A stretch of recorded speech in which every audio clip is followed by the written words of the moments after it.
Welcome back. For today's SAT math problem, we are on a calculator test. Let x and y be numbers such that x is greater than the opposite of y and x is less than y. Which of the following must be true? Go ahead and pause the video and come up with your response and then press play. So let's talk about two different scenarios here.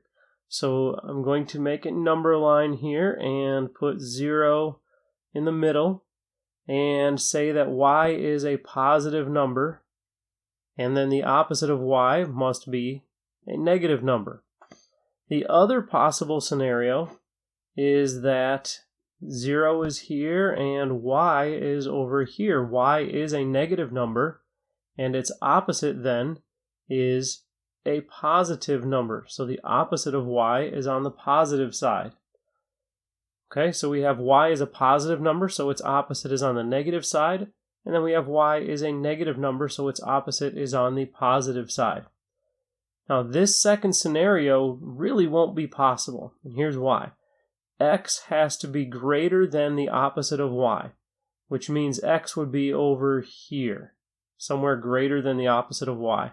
X also has to be less than y, so that means it's over here. So x would have to be simultaneously here on the right and here on the left, and that's not going to be possible.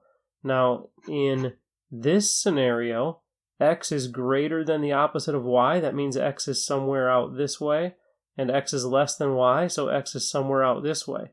This is possible, so this is the only possible scenario here.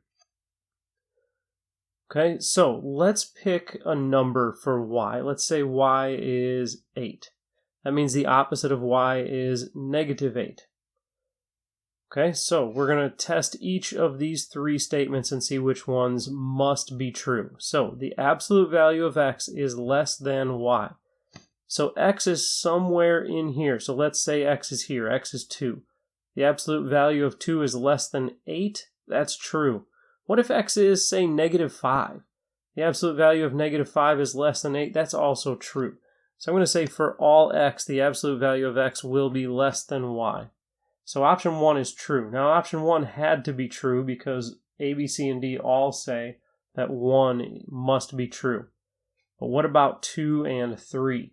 So x is greater than 0. Now remember, it says this must be true. X is greater than 0. So x could really be anything in here. Now x could be greater than 0, but it could be less than 0 also, as long as it's between y and the opposite of y. X actually could also be 0. So x has to be greater than 0. That is not true. So anything, including option 2, is not necessarily true. So B and D are out. How about number 3? Y is greater than 0. So that means y is a positive number.